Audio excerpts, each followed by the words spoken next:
If you've been wondering whether adding a smoke-free policy for your rental properties is a good idea, think about this. It can help you save money. Any way you look at it, you run a business, and when you can increase profits and lower your costs through a simple policy that's legal and constitutional, it's a great move. Anytime you can turn over an apartment with minimal expenses, obviously it impacts the bottom line. You could probably incur expenses of $2,500 to $3,000 extra. Or around $3,400. You have exceptional expenses for painting, carpet, sterilizing the unit. Sometimes even appliance replacement. The average life expectancy of a carpet is 5 years.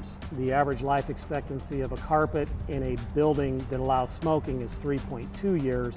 So you have a net savings of 1.8 years, which is substantial. If you're in the business and you know how much carpeting costs, it's a substantial savings to the owner and the manager. So you save a substantial amount of money by not having to do that on a turnover. In the long run, you're going to find out that that's going to help them their bottom line. It's what renters prefer. We know the market's out there. We know there's a demand out there. And you're offering them that type of environment that you have that policy in place. I think that's an attractive policy. On the very first complex, we sent out a letter inquiring to see what our response would be from the remaining residents based on our decision to try to do it. And basically asked residents to respond if they felt they would have a problem with it. We got 0 responses saying that they were opposed to it. A survey was done with Douglas County tenants in 2005, and one of the findings of that survey that was done was that 70% of those that were surveyed said that they would prefer a non-smoking building to one that allowed smoking. So we get a really good positive response. There's a small percentage, of course, that are smokers that would have a concern about that, but it has not been substantial. But I think in the long run, your client's not only going to stay longer in the complexes, but they'll live healthier. It's not tearing up your property and that type of thing. So I think overall, everyone benefits from it. And so being able to have those options is going to be very important. It helps reduce the risk of smoking-related fires. I definitely think that the smoke-free policy reduces the risk. I've had 2 complexes that have had fires related to cigarettes being discarded on balconies. Smoke-free policies do alleviate the risk, or at least lower substantially the risk of fires within the owner's dwelling.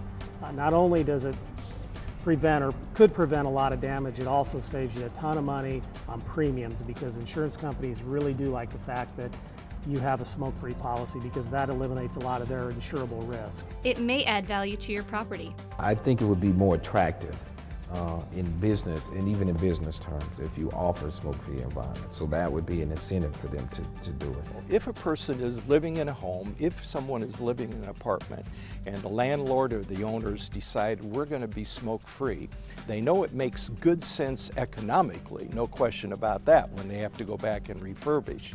But it also makes good sense in terms of being able to provide a smoke-free environment that will attract other people. It protects the health of your tenants and employees. I have asthma and I have allergies, and being around anyone who smokes really causes me to have major problems, which costs me because I'm always sick and at the doctor. A lot of small children have asthma, and you're going to have triggers, because if you're smoking, you're leaving those toxins all over the house. In bedding, in couches, in carpets, and those are very hard to get rid of. It feels a lot better, it smells a lot better, and it's an environment that it just seems healthier all the way around. It's legal. A lot of times a misconception by landlords is that smokers are a protected class, or that there's a right to smoke.